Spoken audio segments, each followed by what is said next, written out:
بسم اللہ الرحمن الرحیم۔ السلام علیکم ورحمۃ اللہ وبرکاتہ۔ اسلامیہ جماعت ہفتہ میں خوش آمدید۔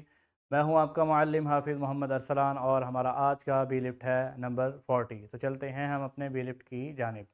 کتاب پر موجود یہ تسلسل جسے تمام طلبہ سالو کر چکے ہیں، ہمارا آج کا بی لفٹ ہے اس بات سے واقف ہو سکیں کہ نبی کریم صلی اللہ علیہ وسلم کی ذات امن و سلامتی کا محور ہے۔ قیام امن کے لیے نبی کریم صلی اللہ علیہ وسلم کی حکمت عملی کی چند مثالوں سے واقف ہو سکیں۔ سیرت طیبہ کو مشعل راہ سمجھ کر اپنی عملی زندگی میں امن و سلامتی کا مظاہرہ کر سکیں۔ قیام امن کی نبوی حکمت عملی۔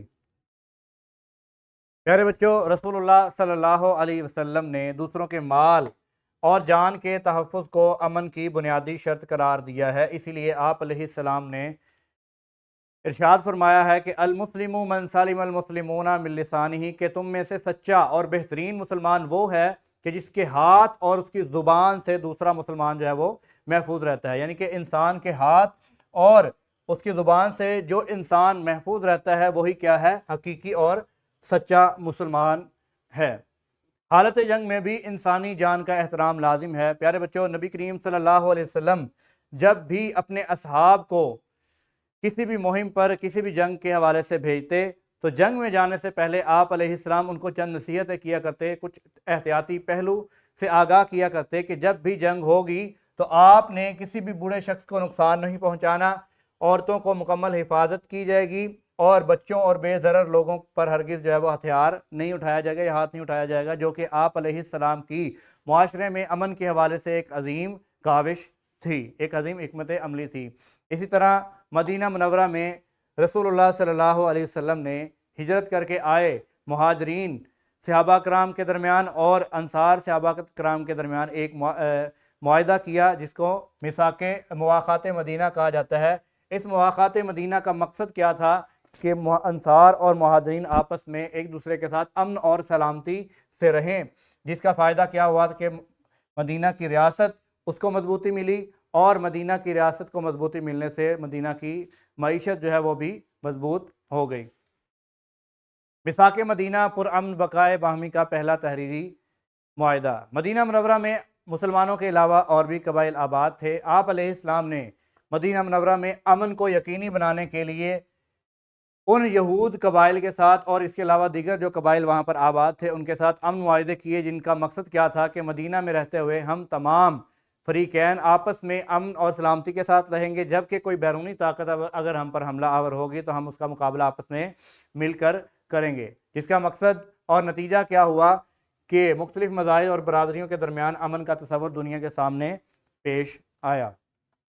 صلح حدیبیہ امن کے قیام کے لیے بظاہر مشکل شرائط کی قبولیت۔ پیارے بچوں، نبی کریم صلی اللہ علیہ وسلم کی دور اندیشی تھی کہ شرائط جو ہے وہ بظاہر مسلمانوں کے خلاف تھی، لیکن آپ علیہ السلام نے ان شرائط کو قبول کیا۔ قبول کرنے کا مقصد کیا تھا کہ آپ علیہ السلام امن کے خواہاں تھے۔ آپ علیہ السلام نے امن کو برقرار رکھنے کے لیے ان مشکل شرائط کو، جو کہ مسلمانوں کے حق میں نہیں تھی، آپ علیہ السلام نے قبول کیا، جس کا فائدہ کیا ہوا کہ آگے چل کے مسلمانوں کی ریاست اور مسلمانوں کی طاقت میں مزید اضافہ ہوا۔ فتح مکہ نے طاقت کی بجائے افو درگزر سے دل جیتے۔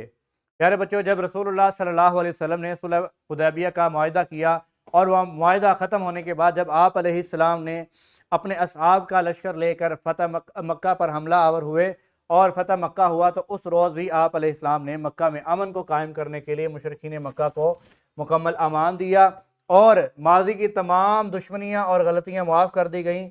حالانکہ طاقت ہونے کے باوجود آپ علیہ السلام چن چن کر جو ہے وہ اپنے دشمنوں سے بدلہ لے سکتے تھے، لیکن آپ علیہ السلام نے مکہ میں امن کو قائم کرنے کے لیے کیا کیا کہ مشرکین مکہ اور کفار کو امن فراہم کیا اور ان کو معاف کر دیا گیا، جس کی مثال تاریخ میں کہیں بھی آپ کو نہیں ملتی۔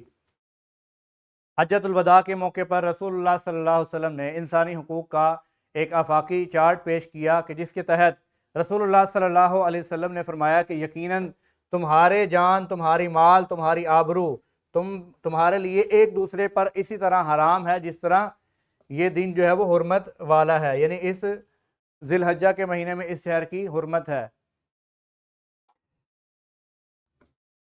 رسول اللہ صلی اللہ علیہ وسلم نے انسانی جان کو، انسانی مال کو اور انسان کی عزت اور آبرو کو ایک دوسرے کے اوپر جو ہے وہ حرام قرار دیا ہے اور ان کی عزت کرنے کا حکم دیا گیا ہے۔ کتاب پر موجود یہ مرکزیت ہے جسے تمام طلبہ کمرہ جماعت میں اس کو پڑھیں گے۔ اسی طرح کتاب تمرین و جائزہ پر اس سبق سے متعلقہ یہ تدریسی جانچ ہے جسے آپ کلاس میں ہی حل کریں گے۔ کتاب تمرین و جائزہ پر سبق سے متعلقہ نکھار ہے جسے تمام طلبہ اپنے گھر سے حل کر کے لائیں گے۔ اپنا خیال رکھیے۔ السلام علیکم ورحمۃ اللہ وبرکاتہ۔ اللہ حافظ۔